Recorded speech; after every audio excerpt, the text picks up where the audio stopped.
Hi, everyone, and welcome to our series of Coping with Crisis.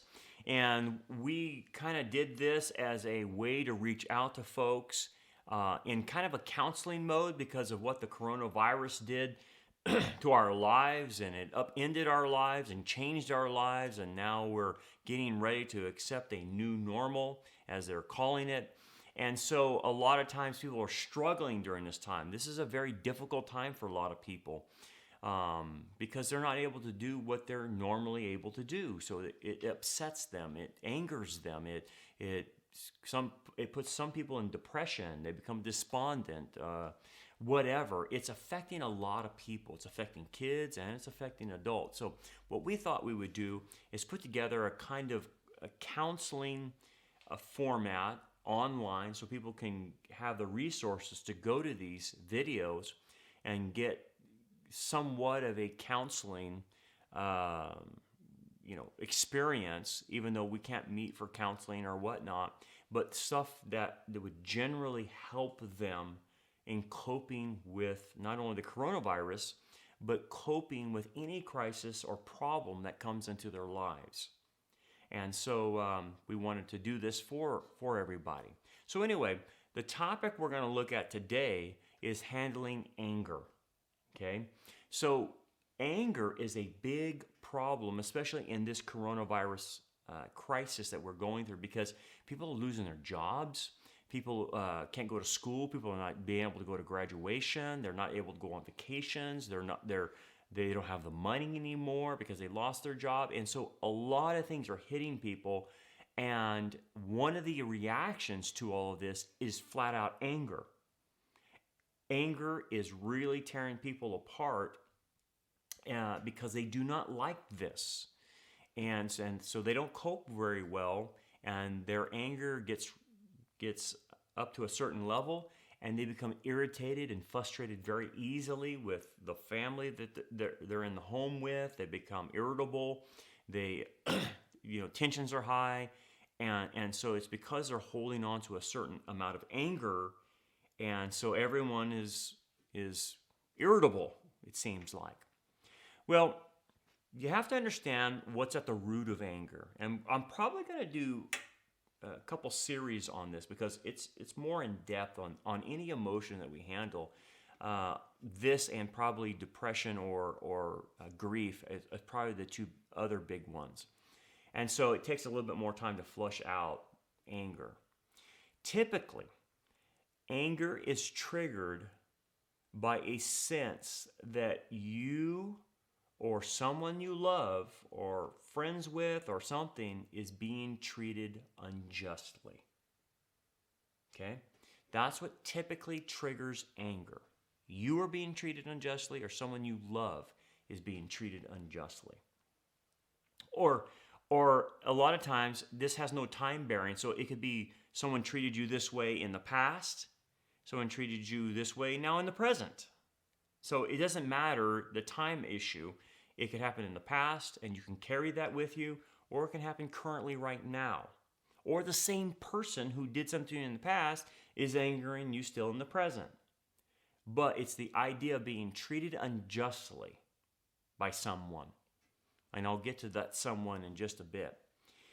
It sometimes can be related, and let me make this note,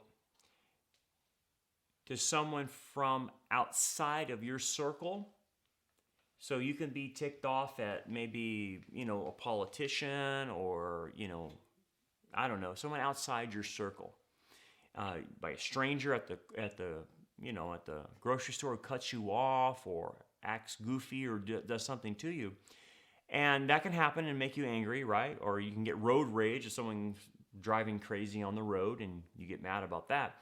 But that anger typically doesn't linger very long. It happens in the moment, and it's something that you don't lose sleep about. You might be mad that a politician's doing something, but it's not really affecting you personally in your circle. It might be affecting you overall, and you can get some anger from that. But that's typically not what bothers us. When you see things happen in our society that you disagree with and say that's unjust, we acknowledge that, but it typically doesn't bother us as much as this. When we are treated unjustly by someone in our circle, in the parameters of the people around us who are supposed to love us unconditionally, supposedly are our friends, or supposedly are our relatives and supposed to show that kind of love that relatives do. So when they do something unjust to us, whether it's real or perceived, then that's when the anger really lights up inside of us. That's when we really get mad. That's when we lose sleep. That's where we start carrying a burden and we're angry inside because of what the inner circle is doing to us, friends or family. And the issue then when you see them betray you or someone you love is the feeling of injustice because someone who shouldn't betray you is now betraying you, whether that's perceived or real. Okay? So betrayal is behind a lot of it in the injustice. That someone you expect that should be on your side isn't. That really hurts. That makes a lot of anger. And that's where the majority of people's pain comes from, obviously, with anger, right? From people we trusted who were supposed to be for us, like our parents, grandparents, our siblings.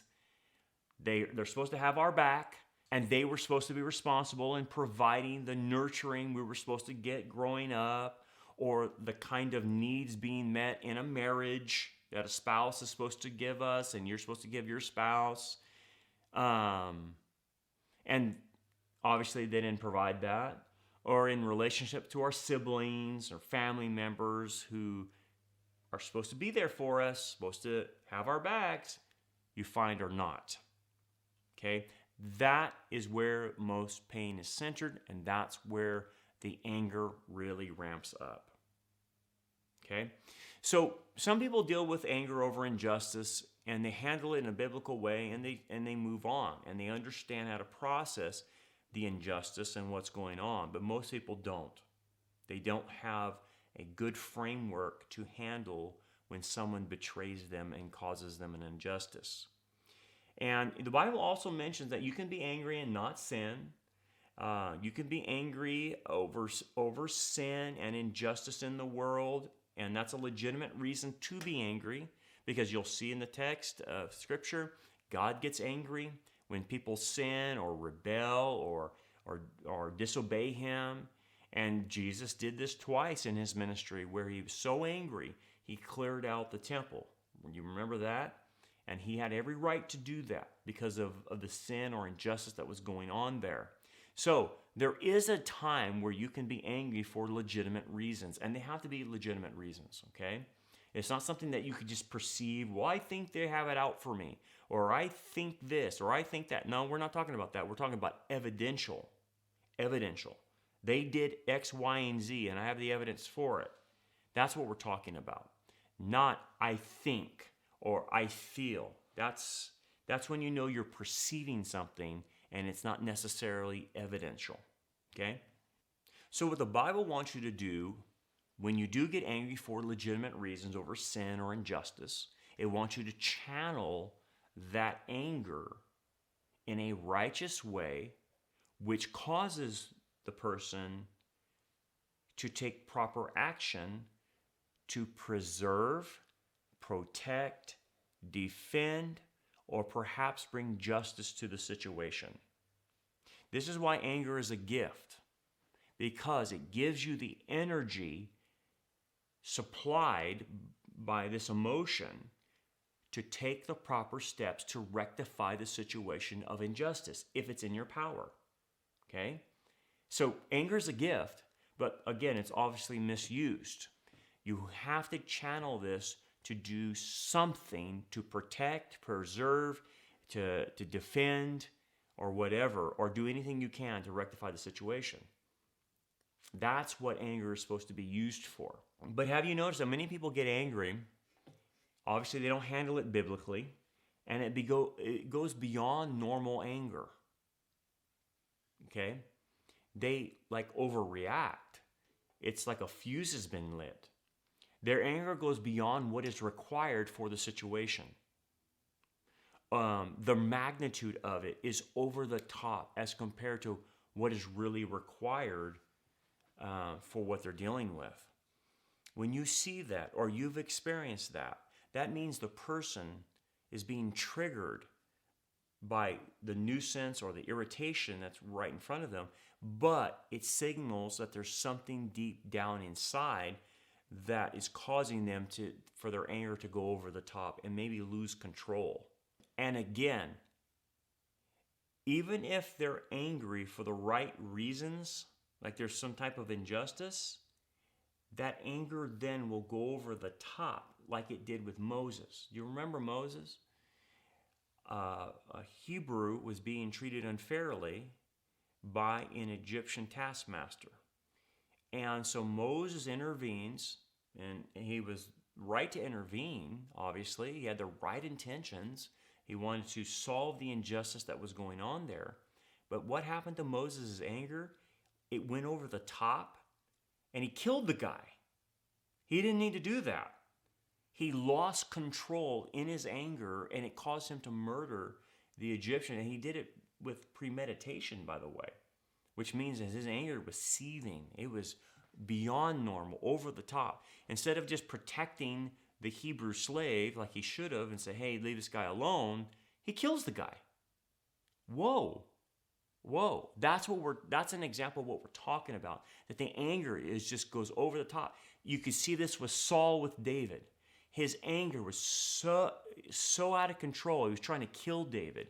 And then eventually, in one situation where he found that these priests had given bread to David and his men, he kills 86 or 85 priests at one time and just slaughters them, murders them. That's anger over the top, man. And then you see the anger inside Jonah, where he doesn't want to go to talk to the Ninevites. And then even when he's brought out again out of the belly of a fish and he does his task, he's still mad about it at the end of Jonah. He's still mad about the whole situation. His anger went over the top. And so we see these instances in the Bible. Even the brothers of Joseph got so angry with him because of their jealousy of him, sold him into slavery. They almost killed him, by the way. And they sold him into slavery. So you see this. Cain is another example of anger over the top. What did he do? Killed Abel. So it's among the biblical characters. It happened to them and it happens to us. And so our job is to figure this thing out, get to the root of it, to understand, why am I reacting so crazy? Why am I going so nuts over a small irritant? Why am I going over the top to the point where I can't control myself, I can't control what I say, and I can't control what I do? Why is that? Well, we have to get to the bottom of that. When we notice this about ourselves, what you will notice is that you can feel a deep, deep anger deep down inside you. Okay? That's beyond normal. It's associated to a bitterness. The writer of Hebrews would call a root of bitterness. Or it's like a smoldering piece of coal in us that's still smoldering all the time. It comes also from a desire to make things right in our life. And it sometimes, that desire to make things right turns into a revenge wish, right? And the understanding deep down inside is that if we don't control this, it can turn into rage, and we know that. And so, again, most people who know they have anger problems know it because they feel it inside of them. They know it's there. They can bury it, but they know it can be triggered at any point in time, and they can lose it. And it just sits there and smolders inside of them. And that's when you know something else is going on inside of you. So for instance, if you're going through this coronavirus crisis thing, yeah, you have a right to be angry. This is totally unjust what they're doing to us. this is ridiculous. The numbers don't add up and they're causing people to lose their job. You can get angry about that. You have a right to get angry because I believe this is unjust what they're doing. Okay. But if you go over the top in all of this and it turns into rage or it turns into, I don't know why I'm biting the heads off of everybody in my family, because you're smoldering inside, then you know something else is going on inside of you, that this crisis triggered something deeper, way deeper. And so that becomes the impetus saying, I need to figure this out. I need to get to the bottom of this. So to get to the bottom of this, what is at the heart of anger? Well, like I said at the beginning, it typically centers around injustice, whether that's true or it's perceived. Okay? The perception thing needs to be corrected, because if you're perceiving injustice and there's no injustice, then you're not thinking straight. You're distorting reality. But if it is true, hey, someone did X, Y, and Z to me, and this wasn't right. Okay, let's take it from there. But what does this cause in the person as a result of having experienced this injustice to them? Well, they start manifesting very destructive ways in their lives. And this is kind of a thing that you have to look at in your own life and ask yourself if this is going on, to be able to diagnose what kind of anger you really have. The first result of experiencing injustice and being very angry about it is that they don't forgive people. They don't forgive the perpetrator who did the wrong to them, and they currently don't forgive people who wronged them now. It's kind of a common theme that they carry through their life. Unforgiveness is a big result of it. And man, if you cross these people in a certain way, you are cut off. They're not going to deal with you. You're done. I'm Xing you out of my life. I can't trust you because you remind me of what someone did to me in the past, and so I cut that person off and I'm cutting you off. And so unforgiveness is a big part of it. And so when you see that, the person is struggling with anger because they won't issue forgiveness to the perpetrator who did the injustice to them. And so they feel many times, when I'm counseling people, they'll say, if I forgive them, then that allows that person to walk scot-free of what they did to me. Because currently, I don't see anything that person's having to suffer for what they did to me. And so in a lot of ways, they don't trust God for justice. See, forgiveness, what it really amounts to is us giving the penalty over to God and let Him deal with it. Okay? The people who don't forgive don't trust God to exact the penalty. They keep it because they're afraid God won't issue the penalty, so they're going to keep it and try to issue the penalty themselves, which never works. So anyway, the forgiveness for them is not even in their equation, because if I forgive them, they walk away scot-free and I'm still hurt. I'm still damaged from what they did to me.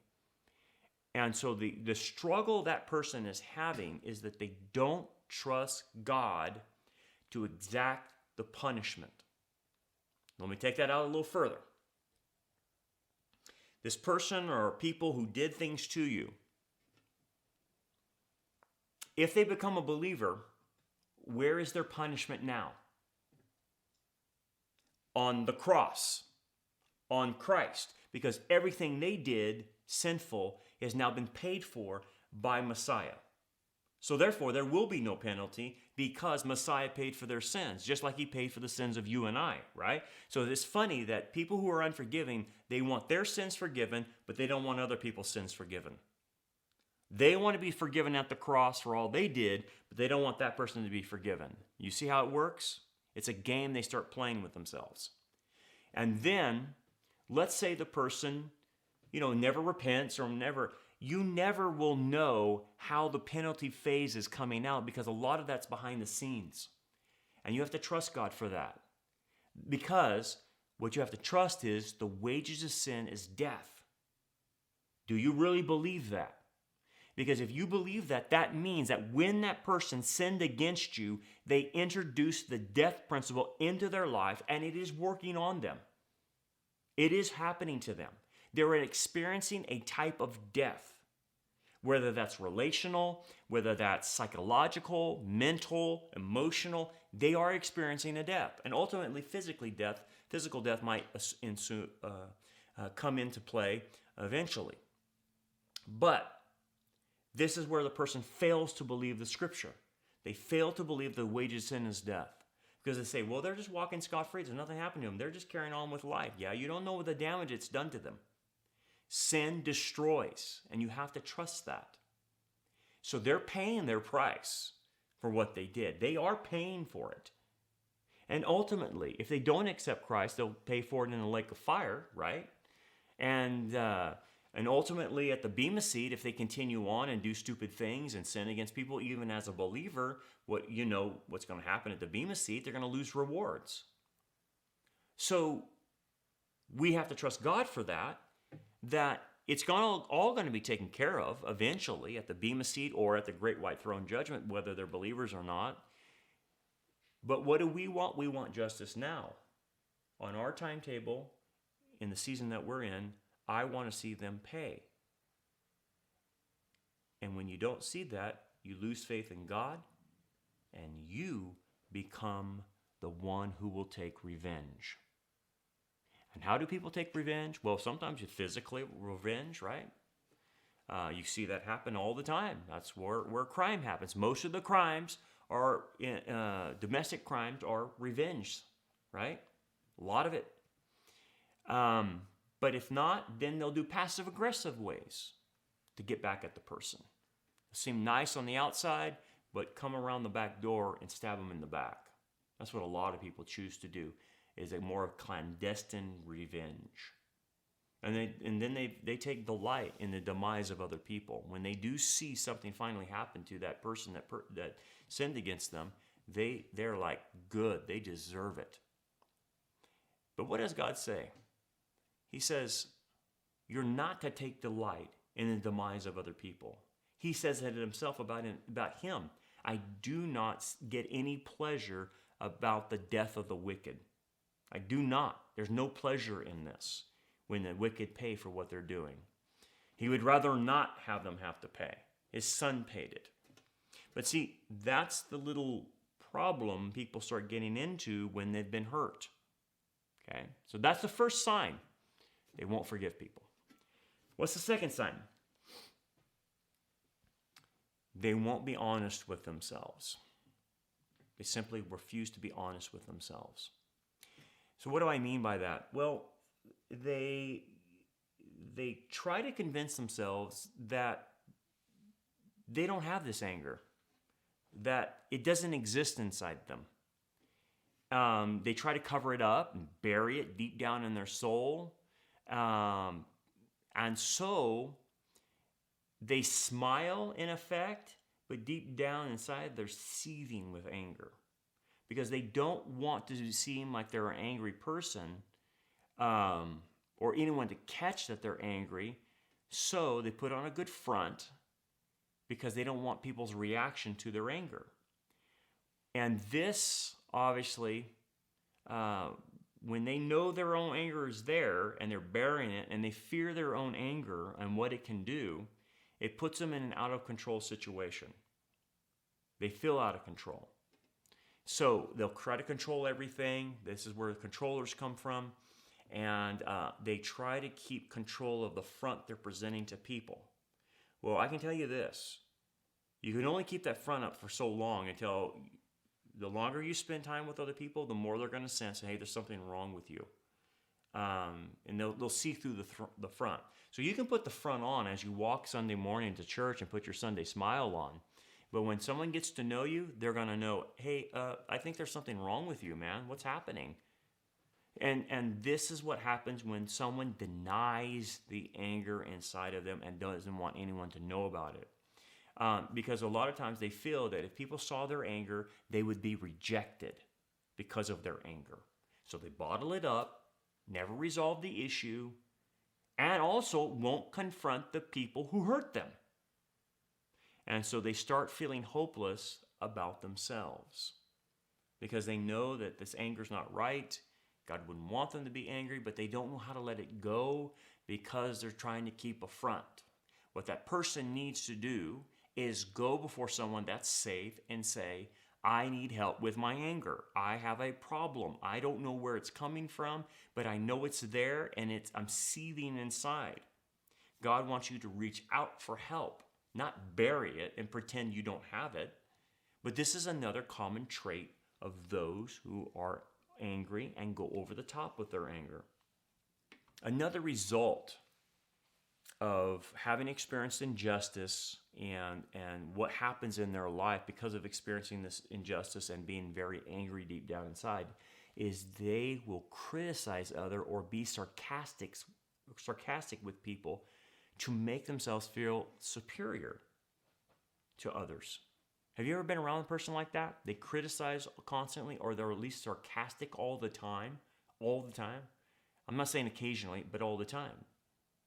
And again, it's because of a poor self-image that the anger has made them feel about themselves. They know they shouldn't be feeling this way. They know the thoughts they're having, the revenge thoughts, the things that's going on in their head, they feel bad about that. And so that makes them feel inferior because they don't know how to solve this problem. A lot of times also, the interpretation of what happened to them by other people that happen, when someone perpetrates a sin against them, they don't interpret it properly. They interpret it and they personalize it. And so when someone does something bad to them, they start thinking, well, I must not be valuable. If so-and-so did this to me, someone on the inner circle, I guess I'm not valuable to them. Why did they do this to me? I must be messed up. Did I send the wrong signals? Or they'll say, now I'm damaged goods because of what someone did to me. Why don't people love me? I must not be lovable. And so their self-image, and I'm not talking about ego, I'm talking about having a proper biblical understanding of themselves. They get into what we call worm theology, that they're no good, they're damaged goods, they can't ever be used by God, they're useless, no one would want to be around them, everyone hates them. And so what do? They become isolated from people. And so that's a soul that's harboring anger, and that sin that was perpetrated against them, they interpreted the wrong message. Instead of personalizing it, what they should have done, and we all should have done this, is say, no, that person's a narcissist. No, that person's selfish. No, that person is twisted in their mind because of what they did. No, this person is demonic. No, this person is egotistical. This person is prideful. They never did that. They never put it back on the person. They just internalized what was happening and they made it about them. They said, I must be someone who invites this. I must be messed up. I must be something wrong with me. I'm just not good enough, or whatever it is, for people to do this to me. And that's the wrong takeaway. The takeaway is sin was perpetrated against you, and it's their issue, not yours. No doubt you were the victim, no doubt. But really, a lot of times when people sin against you, it has nothing to do with you. It has to do with them. And that's what the Bible says. It's them doing things. For instance, what did Abel do to deserve death? He didn't do anything. You see what I'm saying? A lot of things you'll see in the Bible where something bad happens to them, like Joseph. What did he do to deserve being sold into slavery, then accused by Potiphar's wife, put in jail? What did he do to do that? He could have interpreted, well, I guess I'm just messed up. That's why everyone hates me. No, he didn't do that. He knew, because what he said eventually, why this was happening. You meant it for evil, but God meant it for good. He interpreted and processed what happened to him in the right light. It had nothing to do with Joseph. It had to do everything with how bad his brothers were. It had everything to do with how bad Potiphar's wife was. That's the issue, not about Joseph, right? So that's a biblical way of interpreting things. And we can go deeper and deeper, but suffice it to say, that's what they're not doing. They're not interpreting the bad that happened to them correctly. Fourth, they lash out at people who are basically innocent bystanders because they pick people like this who are soft targets, weaker people, those they can overpower, or people who won't push back on them. That's why there's so many scapegoats. That's why people attack innocent bystanders. This is why people go into a school and shoot kids. Or this is why, you're in a family or whatnot and you're not doing anything and they attack you for no reason. That person has anger issues deep down inside and they're lashing out the people who know won't push back. They know they can overpower them. Okay? So that's what they do. They start finding scapegoats. They start finding the dog to kick, so to speak. And so they do this instead of dealing with the people who are really hurting them and causing them the injustice. They won't confront the person who's hurting them, right? That's the problem. So they find other people they can go out. This is where the concept of bullies come from. This is where the concept of abusers comes from. This is where people who self-injure themselves come from. So instead of hurting someone else, they hurt themselves, right? So they'll cut themselves or do something like that to injure themselves, attempt suicide or something like that. Or then become passive-aggressive people and just seek revenge on everybody passive-aggressively. You can't see it coming. They come from behind you. Why do people bully? Why do they abuse? Why do they self-injure? Why do they do passive-aggressive behavior? Is because it gives them a sense of power and control. And it makes them think they're somebody who's not messed up and is someone that's significant. So basically, it's like an ego trip. It's like a drug for them. And this is why they become hostile to innocent bystanders. For instance, like look at King Saul, what he did with David. I mean, again, David really is an innocent bystander, but he sought David's life. And so David becomes this innocent bystander. Abel is an innocent bystander, right? And all of a sudden something bad happens to them because someone else is taking it out. Who is Saul really mad at? Was he mad at David? He took it out on David, no doubt. Who was he really mad at? Oh, it's God. That's who he's mad at. But he can't overpower God. He can't confront God per se. He has no ground to stand and confront God. So what does he do? Take it out on David. That's his problem. And that's what happens.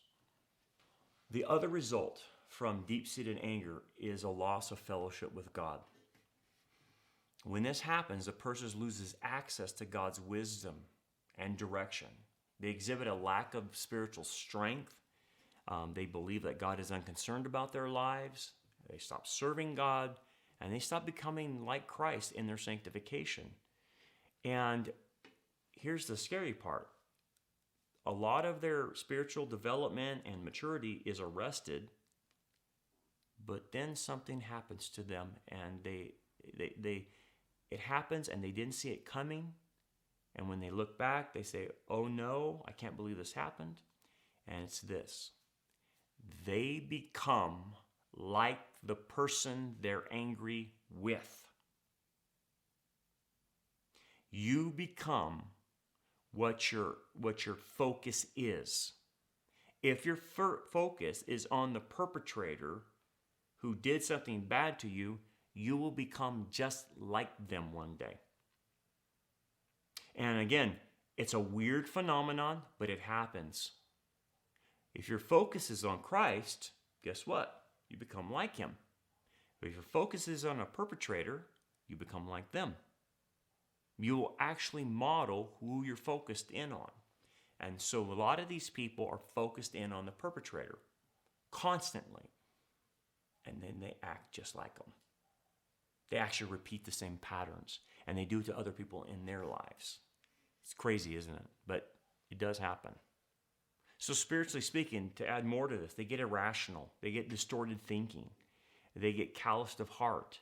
They start wandering aimlessly in life because honestly, they don't feel like they have any purpose. They don't feel God can use them. And they kind of lose interest in spiritual things. Have you ever seen someone lose spiritual interest and they just start floating and drifting and kind of getting away? And there for a while, you don't see them at church often. They start maybe coming once a month and then now coming once a quarter, and then they just totally drift away. It's because they're angry about something typically. Not all the time, but they're angry about something. And because they're wandering spiritually, because they can't have fellowship with God because of their anger, they just start drifting away.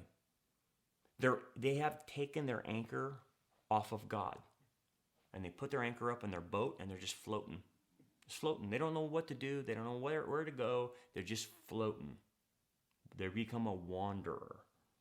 And when you become a wanderer, it's typically, not all the time, associated to anger. Angry at God many times. So at this point, we're going to wrap things up. And again, we're just getting started. These are the telltale signs of someone who has a deep-seated anger. So next time, we're going to go into when someone has this anger, what happened to them? Where did it come from? You have to know the source of it. You have to identify where it came from. And again, it's always going to be centered on injustice, okay? It's always going to be centered on injustice. So I wanted to lay that groundwork for that and then our reactions to that. But now we got to find out where it specifically came from and then how to interpret this in a biblical way so that our anger can subside. And so that we can forgive, that we don't distort reality, that we can have fellowship with God. So we're going to talk about that next time. So stay tuned until our next week broadcast. We'll continue this discussion with anger, okay? Just a couple announcements before we go. If you like our channel, please subscribe and hit the bell so that you can be alerted to whenever we post our new videos, particularly on this one. Again, this video is more of a counseling video. This is what I would say to someone in counseling. And so you can use these principles for anything, any problem, any crisis you have. Anger is a big issue that everyone deals with. But anyway, subscribe, hit the bell, and also if you would like to help us out prayerfully and financially, that would be great. We can always appreciate any help. We're a small church. And so any amount would help. You can give to Rock Harbor online. Just go to our website, hit the giving tab. You can give there on rockharborchurch.net, or you can mail in your contributions to Rock Harbor Church, P.O. Box 10868, Bakersfield, California 93389. Anyway, join us next week as we continue to explore the issue of anger. God bless you guys.